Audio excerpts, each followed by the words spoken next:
Well, it was a case that not only shocked North Texas, but also the nation. 7-year-old Athena Strand vanished while playing in the front yard of her Wise County home in November of 2022. Tanner Horner, a former FedEx delivery driver, was later arrested and charged with her murder. Prosecutors say Horner strangled the young girl after telling police he accidentally hit her with his delivery van, then panicked, abducted her, and dumped her body. His trial is slated for April of next year, but tomorrow Horner is scheduled to have a pretrial hearing over in Fort Worth.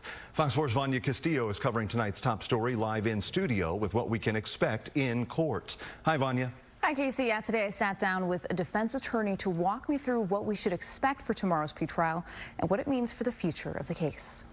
It's going to be a very emotional case because it's the murder of an innocent child, which gets the public upset, but also is very upsetting for jurors. After 3 years, we're finally seeing movement in the capital murder trial against Tanner Horner, the man accused of kidnapping 7-year-old Athena Strand from outside of her home and strangling her. Murder of a child's horrible, but this was strangulation. Face-to-face look in the eyes of your victim, and it takes a while to strangle someone, which I'm sure they're going to bring out. We sat down with defense attorney Toby Shook, who is not involved in this case, for some insight into what to expect during Monday's pretrial. I think they're going to go over, the defense will make some objections as to a certain piece of evidence, and either tomorrow or a day soon after they'll want a hearing to hear from witnesses if they want to keep something out. According to the arrest affidavit, Horner confessed to accidentally hitting Athena while delivering a package for FedEx to her home while working as an independent contractor.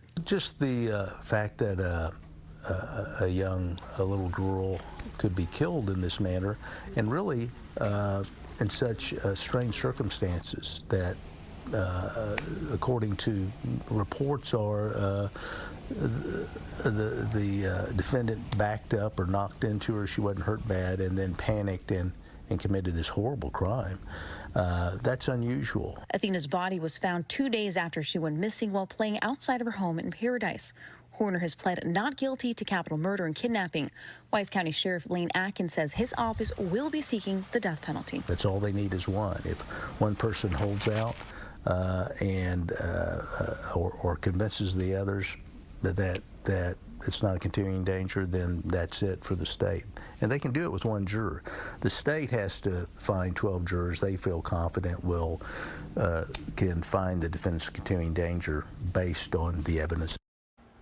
Well, tomorrow's hearing is strictly procedural. There will be no witnesses, no crime scene details, or opening statements. The trial is set for April of 2026. Casey? Yeah, one case we will continue to watch. Fox 4's Vanya Castillo reporting live for us. Vanya, thanks so much.